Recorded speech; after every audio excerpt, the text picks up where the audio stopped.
자기가 말하네요. 네, 반갑습니다. 저 오랜만에 강단에 섰습니다. 정말 그동안 별로 이제 강단에 서면 드릴 말씀이 없어가지고 어지간하면 좀 빼달라고 말씀을 드려가지고 좀 그랬습니다. 오늘은 그 보혈의 능력이라는 제목으로 말씀을 한번 같이 나누겠습니다. 베드로전서 1장 18절 19절입니다. 베드로전서 1장 18절 19절입니다. 특별히 이제 먼저 말씀을 드리고 싶은 거는 오늘 좀 나름대로 중요한 주제라서 좀 성경 구절을 많이 찾아볼 겁니다. 그래서 찾는 게 좀 번거로우시면 앞에 이제 PPT 보셔서 참고하시면 되겠습니다. 제가 읽겠습니다. 너희가 알거니와 너희 조상이 물려준 헛된 행실에서 대속함을 받은 것은 은이나 금같이 없어질 것으로 된 것이 아니요 오직 흠없고 점없는 어린 양 같은 그리스도의 보배로운 피로 된 것이니라. 우리 예수님께서 흠없고 점없는 어린 양이시고 그 어린 양 대신 예수님의 피로 우리가 구속함을 받았다, 구원받았다, 대속함 받았다, 이런 말씀입니다. 여러분께 질문 한번 드려보겠습니다. 여기 앉아 계시는 성도님들 또는 여러분들은 다 구원 받으셨습니까? 예, 역시 1부에는 조용하던데 역시 2부에는 대답이 많으시네요. 어떻게 구원 받으셨습니까? 예, 예수님을 믿음으로 구원 받으셨죠. 그러면 예수님을 믿는다는 건 뭡니까? 뭘 믿어야지 구원을 받습니까?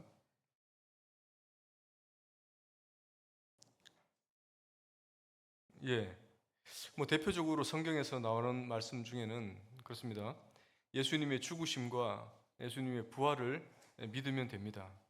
그러면 단순히 예수님의 십자가의 죽으심만 믿으면 되는 것인가? 아니면 피 흘려 죽으심을 믿어야 되는가? 이거 한번 생각해 보셨습니까? 예. 예수님이 피를 흘려 죽으신 것을 믿어야 되는 건지 아니면 예수님이 죽으신 것만 믿어도 구원을 받는 건지, 그게 그거 아닙니까? 이렇게 생각할 수도 있죠. 예. 중요해서 말씀을 드렸습니다. 만약에 예수님이 단순히 죽으시기만 하는 게 중요하다면, 예, 예를 들어서 예수님이 교수형을 당해서 죽으실 수도 있잖아요. 로마 군인들에 의해서 십자가에 죽으시는 게 아니라 교수형을 당하실 수도 있잖아요. 그러면 피를 한 방울도 안 흘리시고 죽으실 수 있습니다. 과연 그랬을 때 우리에게 구원이 이루어질까? 또 예수님이 오래 사셔서 자연사 하실 수도 있잖아요. 그래도 예수님은 죽으시는 거잖아요. 그렇다고 하더라도 우리에게 구원이 이루어질 수 있을까? 아, 어떤 유명한 목사님입니다. 저도 존경하고 너무나 잘하는 유명한 미국의 목사님들이 계신데 그분들이 이 부분에서만큼은 좀 분별이 다릅니다. 예수님의 죽으심이 중요한 것이지 예수님의 피는 크게 의미가 없다, 이렇게 주장하는 분들이 있습니다. 피는 단지 예수님의 희생을 보여주는 상징일 뿐이지 예수님의 죽으심이 중요하다, 그 죽으심에 초점을 맞춰야 된다고 이렇게 가르치고 있습니다. 성경도 그렇게 말씀을 하고 있습니까? 히브리서 9장 22절 말씀을 보겠습니다. 히브리서 9장 22절 앞을 보셔도 됩니다. 율법을 따라 거의 모든 물건이 피로써 정결하게 되나니 피 흘림이 없은즉 사함이 없느니라. 피 흘림이 없으면 용서함이나 면제가 없다는 것입니다. 여기서 거의 모든 물건이라고 했어요. 그러면 피로 정결하게 되는 것 말고도 있는가 보네? 그렇습니다. 물로 씻어서 정결하게 하는 것이 있고 불로 진하게 해서 정결하는 방법도 있습니다. 일부 그릇들은 그렇게 합니다. 그러나 대부분의 정결 예식은 다 피로 정결하게 만듭니다. 피 흘림이 없으면 사함이 없다고 분명히 말씀은 선포를 하고 있습니다. 피 흘림이 없으면 사함이 없다. 이 의미 있는 말씀이 계시록에 그대로 이어지는데, 계시록 4장에서 5장을 이렇게 보시면 요한이 땅에서 들려서 이제 천상으로 올라가서 천상의 예배를 보게 됩니다. 보좌에 앉으신 하나님께 드려지는 예배와, 그리고 5장에서는 그 하나님과 어린 양께 드려지는 예배를 눈으로 목도합니다.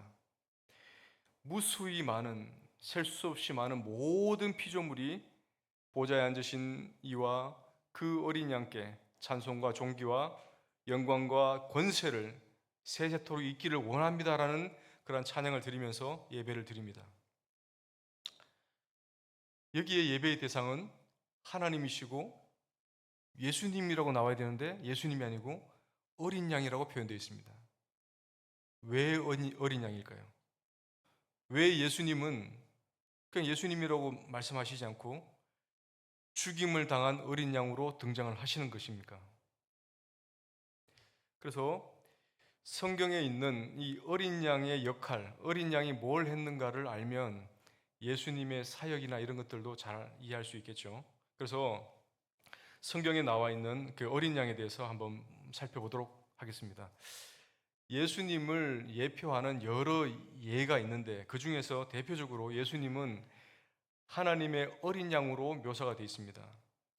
성경에서 가장 처음으로 이 예수님의 예표인 어린 양으로 언급이 된 구절이 어디겠습니까? 요한복음요. 창세기에도 그 나와 있습니다. 여기에는 구체적으로 나와 있지는 않아요. 그러나 어렴풋하게 개념을 잡을 수 있는 것이 나옵니다. 가장 처음으로 언급된 곳이 창세기 3장 21절입니다.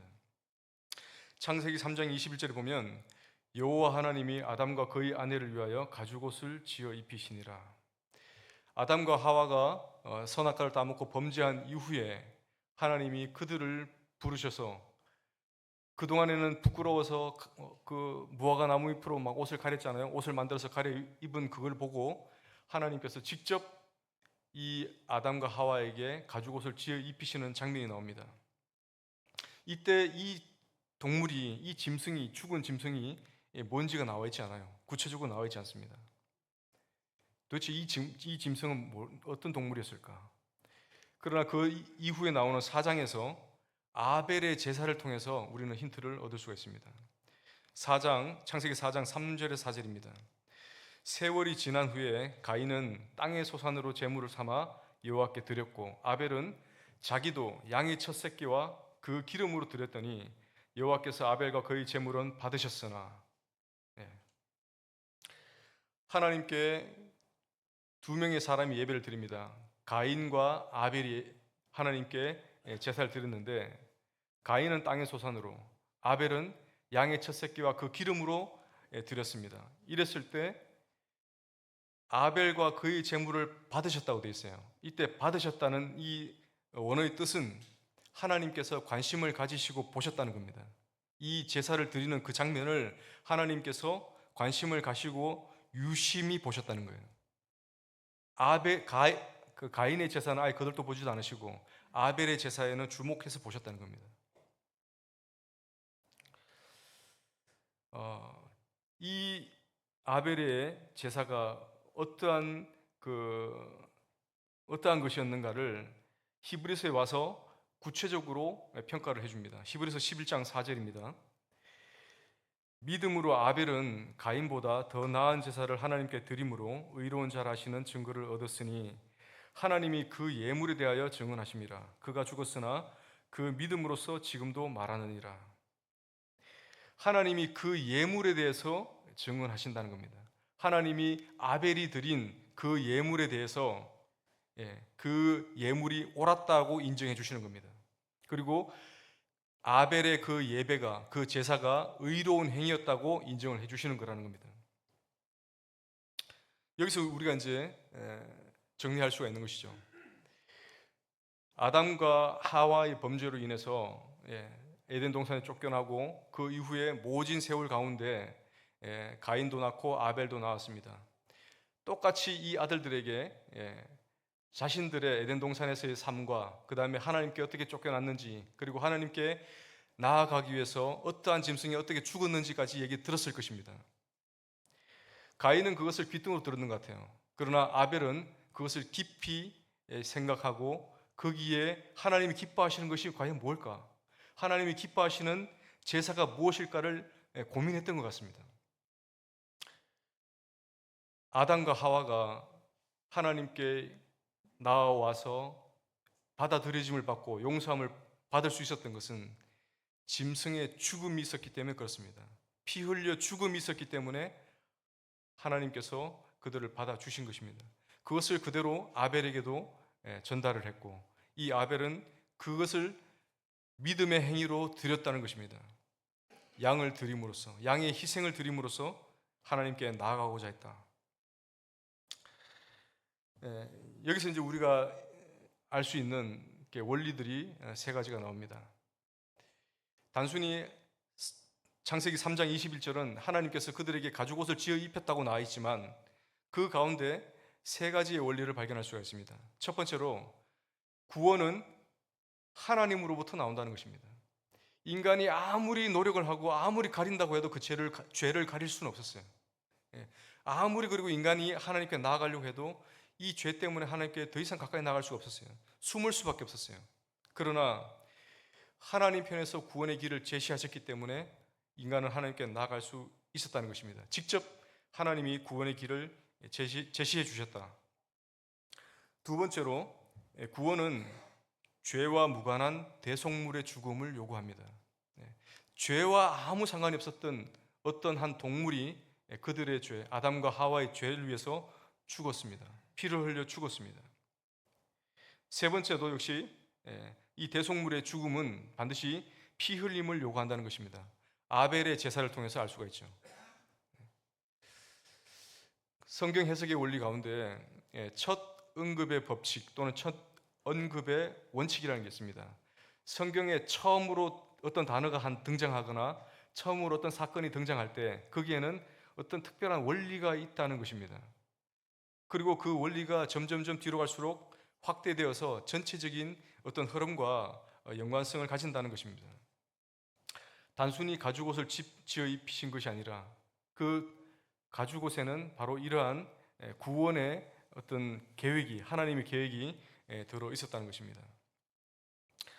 두 번째로 이제 예수님의 예표인 그 어린 양으로서 나타난 그 예표를 볼 수 있는 것이 출애굽기에서 우리가 볼 수 있습니다. 바로 유월절 어린 양입니다. 출애굽기 12장 13절입니다. 내가 애굽 땅을 칠 때에 그 피가 너희가 사는 집에 있어서 너희를 위하여 표적이 될지라. 내가 피를 볼 때에 너희를 넘어가리니 재앙이 너희에게 내려 멸하지 아니하리라. 그 애굽의 바로가 얼마나 강팍한지 재앙을 한 번, 두 번, 세 번, 결국에는 이 10번째까지 올 때까지 끝까지 이 이스라엘을 놓으려고 하지 않았어요.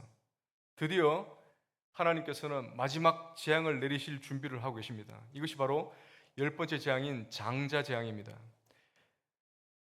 애굽의 바로 왕의 집에서부터 또는 뒤에 맷돌 가는 하인에 이르기까지, 그리고 동물들에 이르기까지 첫 새끼들은 다 죽이는 장자 재앙을 하나님이 준비하고 계십니다.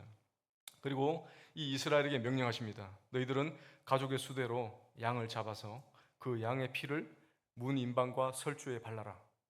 그리고 너희들은 그 양의 고기를 불에 구워서 먹고 그 다음날까지 두지 말아라. 이것이 바로 유월절 예식이었어요. 이스라엘은 하나님께서 명령하신 대로 그대로 준행했습니다. 문 인방과 설주에 양의 피를 발랐습니다.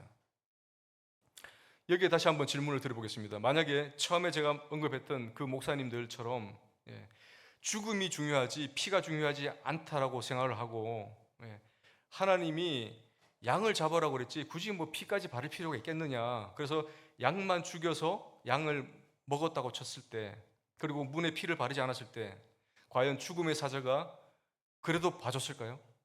그들을 봐줬겠습니까?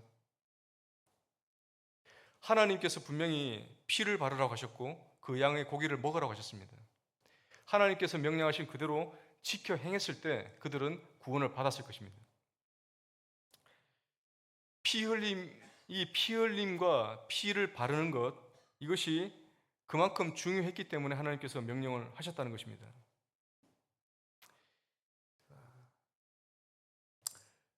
가죽옷을 지어 입히신 그 장면, 그리고 지금의 그 유월절 어린 양을 잡아서 이렇게 이 유월하는 패스오버하는 이 장면, 이것을 통해서 어린 양의 역할은 피를 흘려서, 무죄한 피를 흘려서 죽어야 하는 희생 제물인 것을 우리가 알 수 있죠. 어린 양이라고 했을 때 이 어린 양은 피를 흘려서 죽는 제물이라는 것입니다. 그래서 드디어 신약에 와서 요한이 고백을 합니다. 요한복음 1장 29절입니다. 요한복음 1장 29절에 보면 요한이 예수님을 보면서 이렇게 말씀을 합니다. 보라, 세상 죄를 지고 하는 하나님의 어린 양이로다. 그 구약의 어렴풋하게 제사에서나 볼 수 있었던 그러한 어린 양의 그러한 어떤 용례가 이제는 그 예표가 바로, 실체가 바로 저분이라는 겁니다. 저분이 바로 하나님의 어린 양으로서 이 세상의 모든 죄를 지고 가는 하나님의 어린 양이라고 선포하는 것입니다. 또한 예수님도 죽으시기, 십자가에 달려 죽으시기 전날 밤, 유월절 밤에 제사를 모아놓으시고 이렇게 유월절 예식을 행하셨죠. 그때 포도주와 빵을 가지고 축사하시고 나눠주셨습니다. 그때 포도주는 예수님의 피가 아니죠. 예수님의 피를 상징하는 음료였습니다. 그러나 그 유월절 예식을 마친 이후에 예수님이 잡히시고 드디어 십자가에 달리셨을 때는 어떻습니까? 상징을 흘리신 게 아니죠. 실제적인 예수님의 피를 흘리신 것입니다. 모든 인류의 모든 죄를 사하시기 위해서 예수님은 십자가에서 본인의 피를 흘려주신 것입니다. 자, 그렇다면 여기서 또 이렇게 질문이 생깁니다. 도대체 피가 뭐길래 이렇게 중요하게 다루어지는가, 성경에서. 피가 뭐길래? 하나님께서 처음으로 인간을 창조하시는 장면이 창세기 2장 7절입니다. 창세기 2장 7절에 하나님께서 흙으로 아담을 지으셨어요. 그리고 그 아담을 흙으로 만드시고 난 뒤에 하나님께서 생기를 그 코에 불어 넣으셨다고 그랬습니다. 그랬을 때 그 사람이 생명이 되었다고 되어 있습니다. 그러나 이 원어를 좀 더 이렇게 정확하게 보면 이렇게 이제 해석이 될 수 있어요. 여호와 하나님이 땅의 흙으로 사람을 지으시고 살아있는 숨, 호흡을 그 코에 불어 넣으셨더니 사람이 살아있는 혼이 되었다. 이게 정확한 표현입니다. 살아있는 영이 아니라 살아있는 혼이 되었다. 그래서 영어로는 living soul입니다. 그 히브리어는 네페시라고 되어 있습니다. 네페시. 네페시는 생명 또는 혼으로 번역이 됩니다. 하나님께서 무언가 하여튼 이 만든 흙에다가 호흡을 불어넣으셨는데 그래서 살아있는 혼이 되었다는 것입니다. 호흡만 불어넣었다고 과연 이 사람이 살아날까? 물론 뭐 말씀대로 천지를 창조하시는 하나님이시니까 못하실 게 없죠. 그러나 더 이제 구체적인 힌트들이 그 뒤에 이제 성경 말씀에서 나옵니다. 사도행전 17장 24절에서 25절입니다. 사도행전 17장 24절 25절에는 이제 사도 바울이 아테네를 이제 전도를 하러 떠났습니다. 이 아테네를 가니까 온갖 신전들이 있는 거예요. 우상 숭배로 가득 찬 도시를 가게 됐죠. 이런 신전들을 보다 보니까 어떤 신전에는 알지 못하는 신에게라는 그런 신전도 있는 거예요. 신을 만들다가 더 이상 이제 뭐 만들 게 없으니까 이제는 알지 못하는 신에게라는 신전을 만들어서 거기에도 제사를 지내고 있다는 것입니다. 이것을 본 바울이 이 아레오바고 언덕에서 드디어 전도를 하는 것이죠. 너희들이 여러 신들을 만들고 이렇게 경배하는 걸 봤다. 그 중에 알지 못하는 신에게 경배하는 것도 봤다. 너희가 알지 못하고 경배하는 그 신이 내가 누군지를 지금 이 시간 내가 가르쳐 주겠다. 그분이 바로 이분이시다라고 말하는 장면이 바로 이 사도행전 17장 24절 25절입니다. 우주와 그 가운데 있는 만물을 지으신 하나님께서는 천지의 주제시니 손으로 지은 전에 계시지 아니하시고 또 무엇이 부족한 것처럼 사람의 손으로 섬김을 받으시는 것이 아니니 이는 만민에게 생명과 호흡과 만물을 친히 주시는 이심이라. 여기에서 이제 좀 더 이제 해석을 정확하게 하려면 이 만물은 사실은 all things라고 해가지고 모든 것입니다. 그냥 만물 하니까 또는 만민 하니까 모든 사람인 것처럼 보이는데 그게 모든 것입니다. 모든 것. 하나님이 모든 것에게 생명과 호흡과 모든 것을 주신다는 것입니다. 그러한 모든 것을 주시는 분이 바로 하나님이시다. 여기에서 이제 우리가 이제 힌트를 얻을 수 있는 게 하나님께서 창세기 2장 7절에서는 호흡을 주셨다고 되어 있지만 여기는 어떻습니까? 생명과 호흡을 주셨다. 생명과 호흡을 주셨다. 호흡을 주신 것은 아까 봤는데 그러면 생명은 그럼 무엇인가? 그것이 창세기 9장 또 4절에서 5절에 나옵니다. 따라가기 버거우시죠? 그래도 좀 따라와 주시기 바랍니다.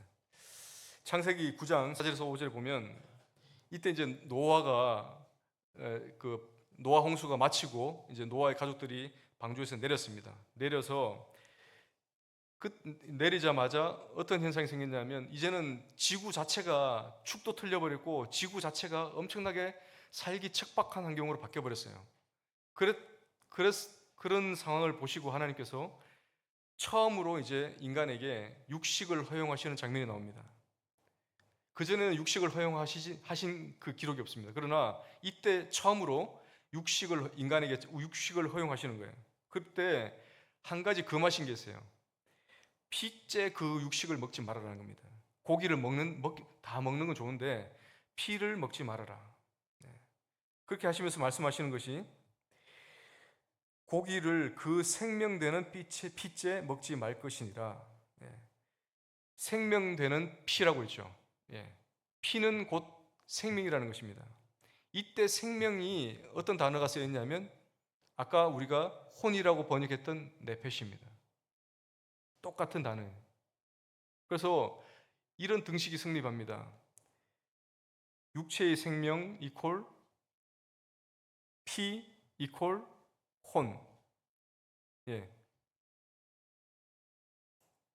육체의 생명과 피가 그리고 혼이라는 것이 하나다. 하나의 의미로 쓰여질 수가 있다.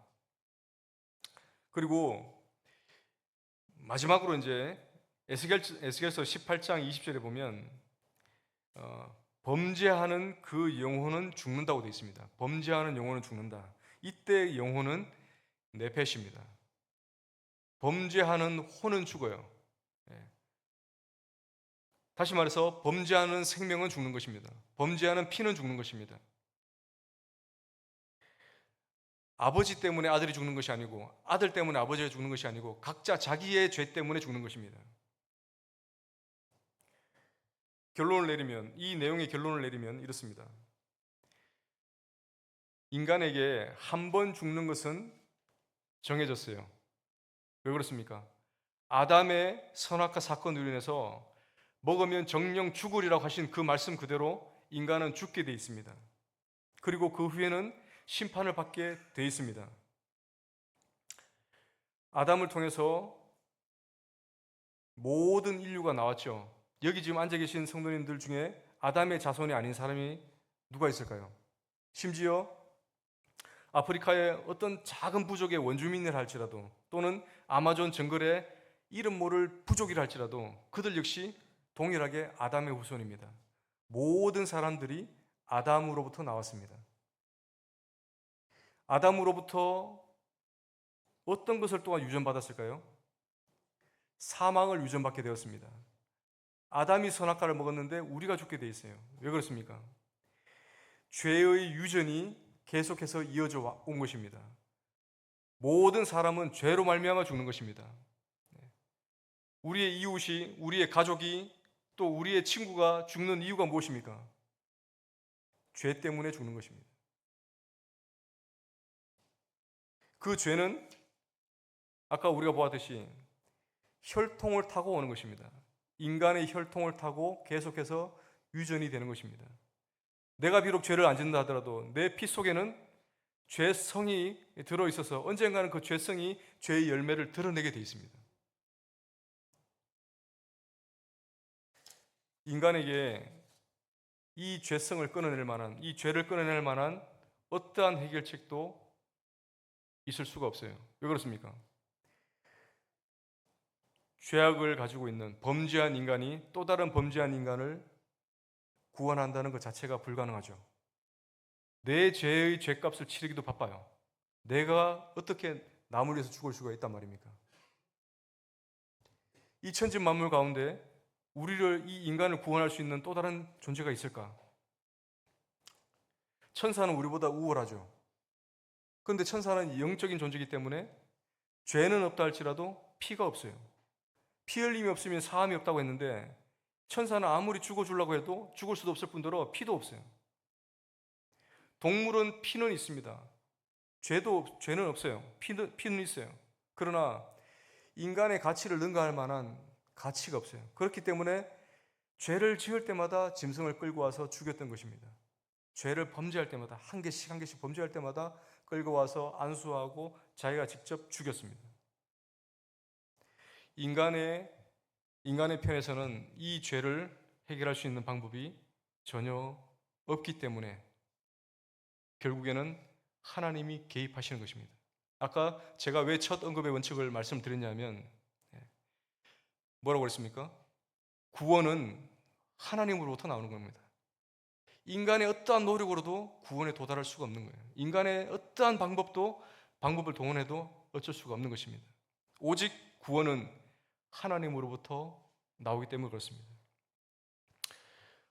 여기서 하나님의 놀라운 지혜를 발견하는데 이것이 뭐냐? 바로 여자의 후손으로 메시아가 오는 것입니다. 여자의 후손으로. 의학적으로 남자의 정자와 여자의 난자가 만나서 사람이 생성이 되잖아요. 그죠?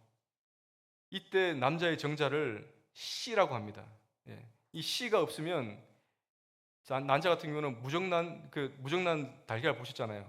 아무리 따뜻한 데 두어도 이게 병아리가 되지 않아요.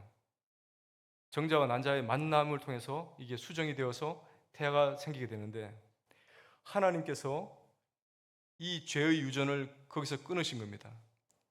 남자의 씨를 통해서 오는 것이 아니라 성령을 통해서 여자의 후손으로 메시아가 나오게끔 그렇게 만드신 겁니다. 그러면 어떻습니까? 피를 타고 유전되어 오는 이 죄성이 일거에 끊어지는 것이죠. 그리고 모든 인류를 더하고 모든 만물을 더한다 해도 그 가치를 능가하시는 창조주이신 하나님이 직접 인간의 몸으로 오셔서 우리를 위해 죽으신다면 이보다 더 놀라운 가치가 어디 있겠습니까? 그래서 이 메시아가 여자의 후손으로 육신을 입으시고 이 땅에 오시게 된 것입니다. 성경을 읽다 보니까 예수님이 혈통을 타고 오신 거 아닙니까? 예수님도 족보가 있던데요? 이렇게 질문할 수 있습니다.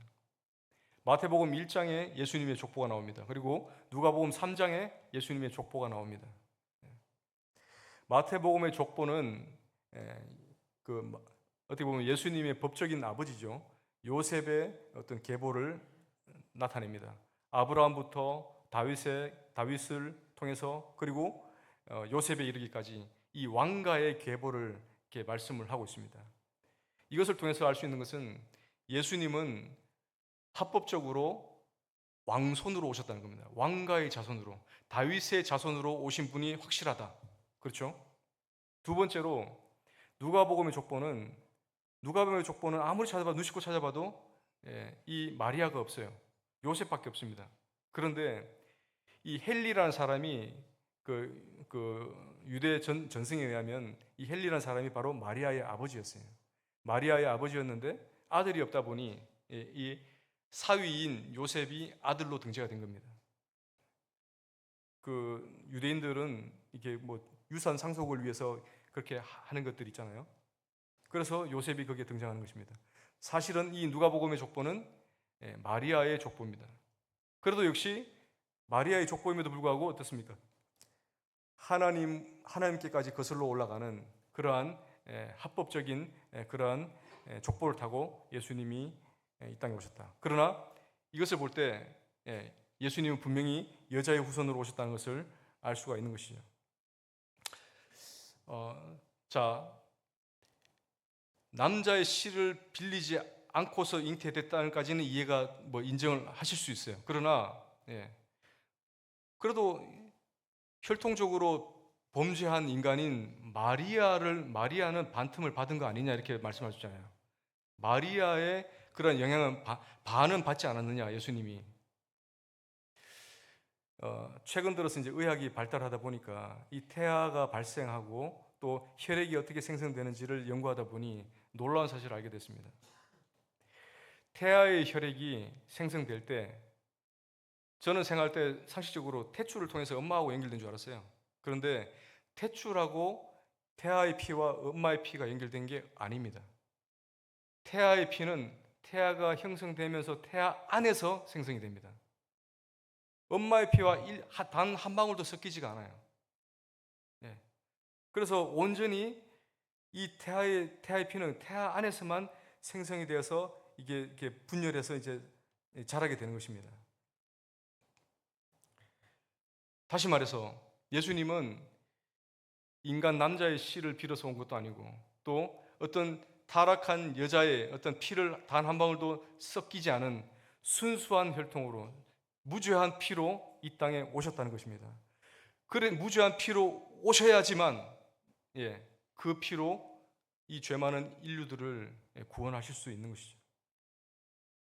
바로 이러한 예수님이 무죄한 피로 이 땅에 오셔서 유월절 어린 양이 되셔서 십자가에서 우리의 죄를 위해서 순결한 피를 흘려 주셨다는 것입니다. 정리를 해보겠습니다. 이 예수님의 피가 바로 순수한 피, 순결한 피라는 것을 이렇게 말씀을 드리기 위해서 이렇게 장황하게 얘기 왔습니다.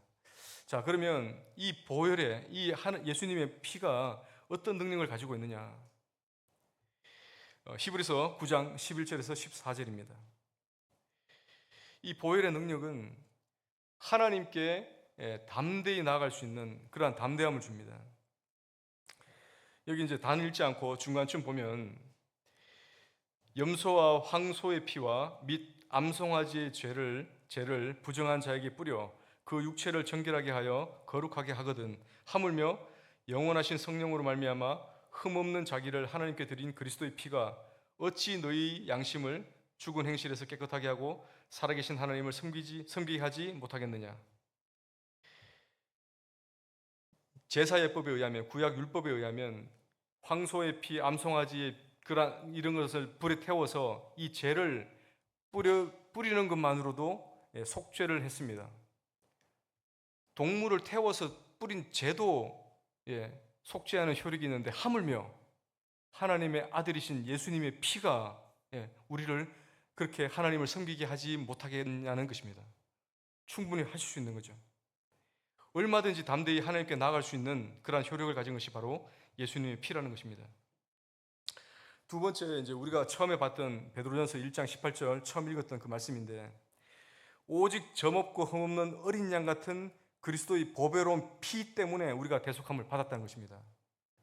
이때 베드로도 예수님의 피를 보배로운 피라고 말씀을 하고 있습니다. 보혈이라고 말씀을 하고 있는 거죠. 그런데 어떻게 죽으심이 중요하지 피는 중요하지 않다고 그렇게 얘기할 수가 있겠습니까? 그 외에도 이 예수님의 피에 대한 찬양과 이 피에 대한 중요성을 말씀하는 구절들이 차고도 넘칩니다.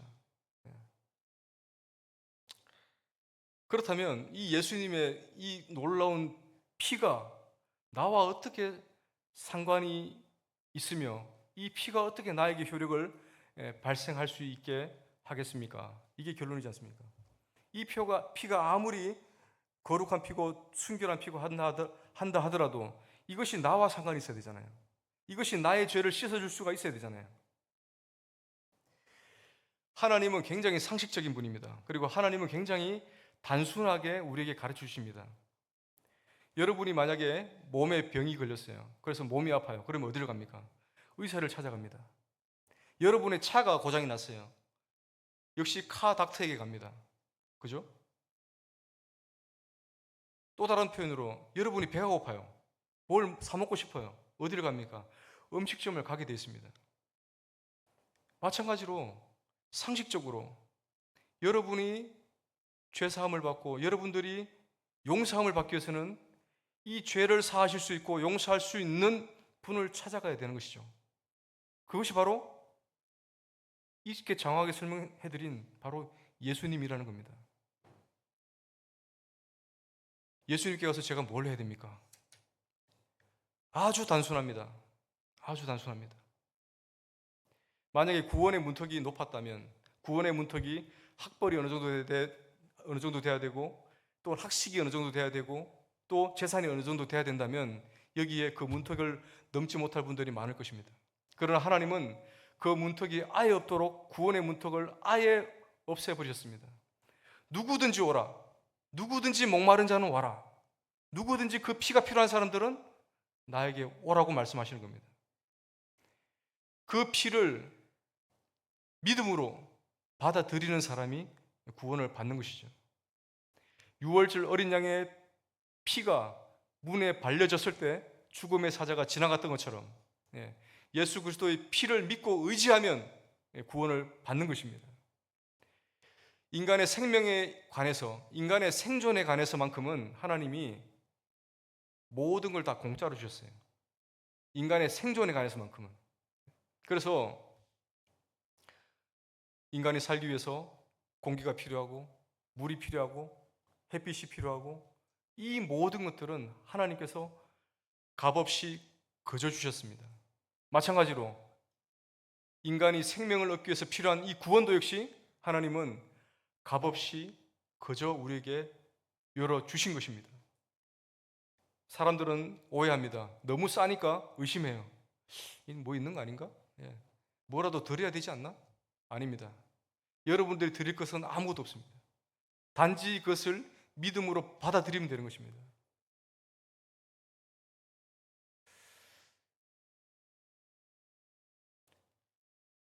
여기에 대부분 구원받으신 성도님들하고 믿습니다. 그러나 아직까지도 예수님을 알지 못하시거나 또는 예수님이 누군지 알아보고 싶다 하시거나 또는 아까 들었던 이 말씀처럼 예수님의 피가 모든 죄를 깨끗하게 한다고 하는데 나는 아무것도 할 것 없이 그냥 믿기만 하면 된다고 하니 믿겠다고 하시는 그런 마음이 계시다면 이 시간 언제도 좋습니다. 그냥 믿으시기만 하면 됩니다. 예수님의 피를 의지하고 예수님의 죽으심, 예수님의 그러한 공로를 믿고 받아들이시기만 하면 여러분들 모두가 다 구원을 얻습니다. 여기 계신 모든 성도님들 그리고 모든 분들이 예수님의 보혈의 능력, 공로를 의지해서 한 분도 빠짐없이 구원받으시기를 축원드립니다. 기도하고 마치겠습니다. 아버지 하나님, 참 저희 편에서 참 한 것은 단지 죄 짓는 것밖에 없었는데 무죄하신 예수님, 그 예수님을 보내주셔서 우리를 위해 피 흘려주심을 감사를 드립니다. 정말 하나님께 한 것이라고는 하나님께 삿대질하고 하나님이 어디 있냐고 외쳤던 그런 어리석은 짓밖에 없었는데 그런 우리들을 오래 참으시고 끝까지 우리를 참아주셔서 구원에 이르게 하신 그 놀라운 은혜 감사드립니다.